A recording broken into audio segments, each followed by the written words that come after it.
Un jour, une vieille dame décida d'aller rendre visite à son fils qui était dans une ville très éloignée du village. On lui avait tellement bien parlé de la région qu'elle s'apprêtait à traverser qu'elle décida d'effectuer le voyage en train afin de mieux profiter du paysage.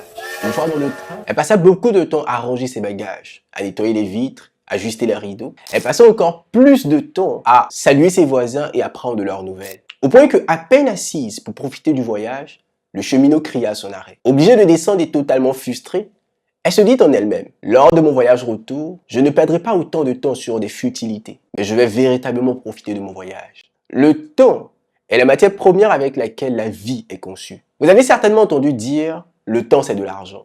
Moi je vous dis, le temps c'est la vie. Gaspiller votre temps, c'est gaspiller votre vie. Cette dame avait la possibilité de refaire le voyage. En d'autres termes, de retourner dans son village. Mais la roue de la vie tourne très rapidement. Et malheureusement, dans un seul sens. Dans Hébreux, le chapitre 9, le verset 27, il est écrit « Et comme il est réservé aux hommes de mourir une seule fois, après quoi vient le jugement. » Si vous passez votre temps sur des futilités et vous gaspillez votre temps, en réalité, vous allez gaspiller votre vie. Et la meilleure manière de ne pas gaspiller sa vie, c'est de déterminer en amont ses priorités. Et aujourd'hui, je voudrais vous proposer 3 priorités. La foi, la famille et les fonds. La foi pour symboliser notre relation avec Dieu, la famille pour symboliser nos relations maritales, familiales ou amicales, et les fonds pour symboliser tout ce qui est ressources nécessaires pour soutenir ces relations. Mais pourquoi ces 3 priorités? J'ai 2 raisons. La première, c'est que ce sont les premières choses que Dieu donna à l'homme après l'avoir créé. Lorsque nous regardons dans les Saintes Écritures, dans Genèse chapitre 2, le verset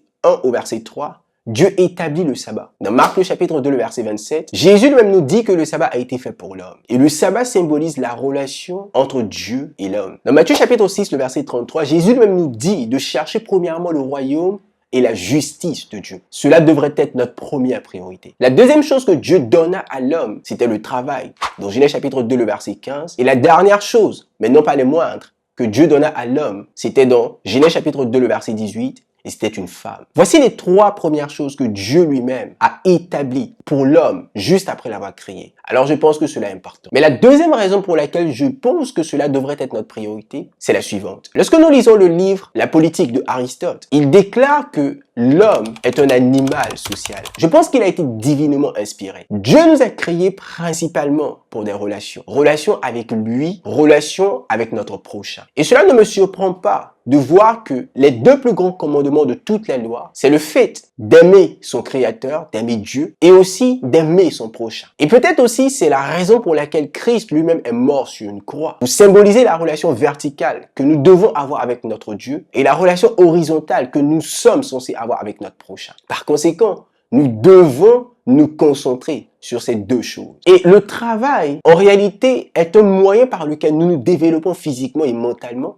mais aussi nous acquérons les ressources nécessaires pour soutenir ces premières relations. Nous n'avons pas été créés pour le travail. Aujourd'hui, je vois beaucoup de jeunes qui prennent la décision de se focaliser sur leur carrière au détriment de leur relation avec leur créateur et de leur relation avec leur père ou leur prochain. Ce qui n'a absolument aucun sens et devient une aberration. Nous n'avons pas été créés principalement pour acquérir de la connaissance, pour développer nos capacités physiques ou pour acquérir des biens. Non.